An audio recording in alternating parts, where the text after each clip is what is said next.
दोस्तों, 2025 year of मंगल अब अपने आखिरी फेज में आ चुका है। और अगर मैं आपसे एक सिंपल सा सवाल पूछूं, क्या ये साल इमोशनली, मेंटली, फिजिकली ज्यादा हैवी नहीं लगा? ज्यादा गुस्सा, ज्यादा इम्पेशंस, रिश्तों में टकराव और हर चीज को लेकर एक अलग सी थकान। अगर आप ये महसूस कर रहे हैं तो अकेले नहीं हो। ये एक कलेक्टिव मंगल ईयर का असर। देखिए, एस्ट्रोलॉजी में मंगल का नंबर होता है 9 और 9 का मतलब होता है कंप्लीशन, कार्मिक रिजल्ट और एक्सट्रीम टेस्टिंग। इसलिए 2025 कोई हल्का साल नहीं था। ये वो साल था जो या तो आपको तोड़ता या फिर अंदर से ही आपको बदलता। अब जरा दुनिया की तरफ देखिए। Ukraine, Russia, Israel, Gaza, West Asia का पूरा बेल्ट, हर जगह डिप्लोमेसी कम होती गई और एग्रेशन बढ़ता गया। रेड सी के अटैक्स ने ग्लोबल ट्रेड को हिलाया। पावर टॉक्स लाउड हो गई। ये कोइंसिडेंस नहीं होता। जब मंगल डोमिनेट करता है तो शांति नहीं, शक्ति चलती है। इंडिया में भी आपने नोटिस किया होगा, extreme heat waves, fires, accidents, body inflammation, BP issues. Mangal अग्नि तत्व है और 2025 में सिर्फ बाहर ही नहीं, लोगों के अंदर भी आग ज्यादा जल रही थी। अब यहाँ एक बहुत इंपॉर्टेंट लेयर आती है, रेट्रोग्रेड्स। 2025 में मार्स रेट्रोग्रेड ने एनर्जी को कंफ्यूज कर दिया। काम करने का मन था बट डायरेक्शन नहीं थी।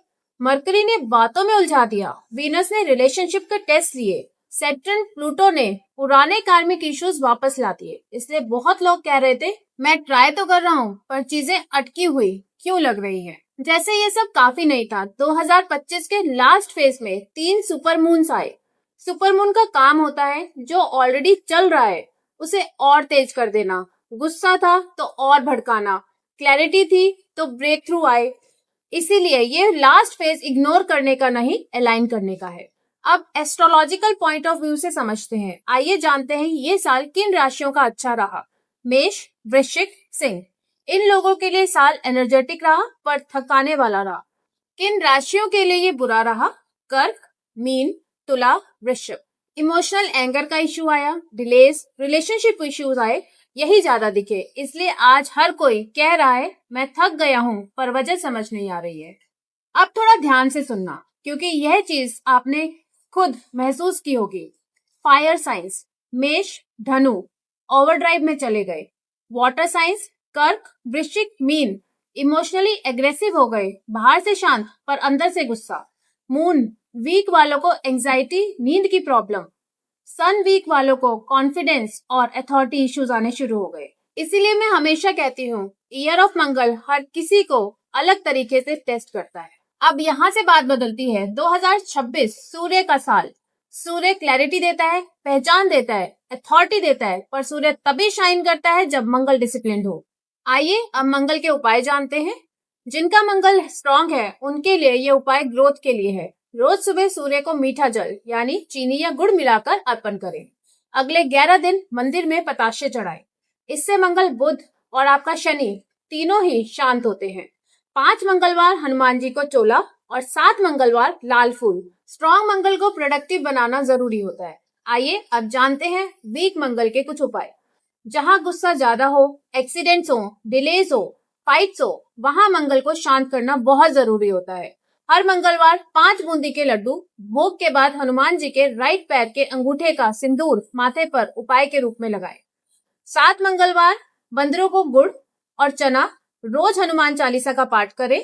लाल रुमाल अपने पास रखें और चीनी को फ्लोइंग वाटर में प्रवाहित करें।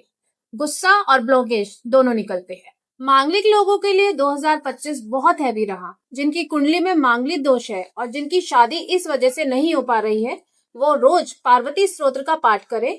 और 7 मंगलवार, हाँ जी 7 मंगलवार भत पूजा। भत मतलब घर में जो आप उबले हुए बॉइल्ड राइस बनाते हैं वो आप मंदिर में ले जाएं, शिवलिंग पर चढ़ाएं। एक लेयर की तरह उसको शिवलिंग पर चढ़ा दें क्योंकि मंगल आपका गर्म होता है और उसको ठंडा करने के लिए आप शिवलिंग पर बॉइल्ड राइस जब चढ़ाएंगे तो वो आपके मंगल को शांत करेगा। लेकिन चावल को ठंडा कर कर ही आप शिवलिंग पर चढ़ाएंगे।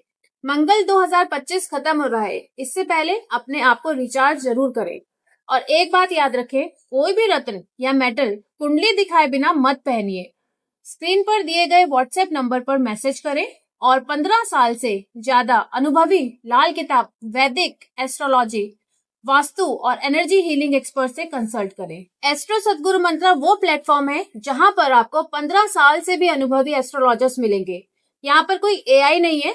ऑफ कोर्स हम फ्यूचर में उसको भी लेकर आएंगे, लेकिन अभी आपको जो पहले जमाने में जैसे हमारे पंडित वगैरह कुंडली देखते थे, उसी तरह आपको हमारे एस्ट्रोलॉजर्स मिलेंगे जो आपको बिल्कुल सटीक 101% बिल्कुल क्लियर आपको कुंडली दिखाएंगे।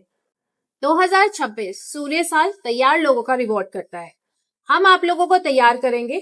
हम आपको प्राचीन से प्राचीन गुप्त मंत्र बताएंगे यहाँ पर, ताकि आपका आगे का साल बहुत अच्छा जाए। हमसे जुड़े रहिए और आने वाले साल की राशिफल और न्यूमरोलॉजी हमसे जानिए। नमस्ते।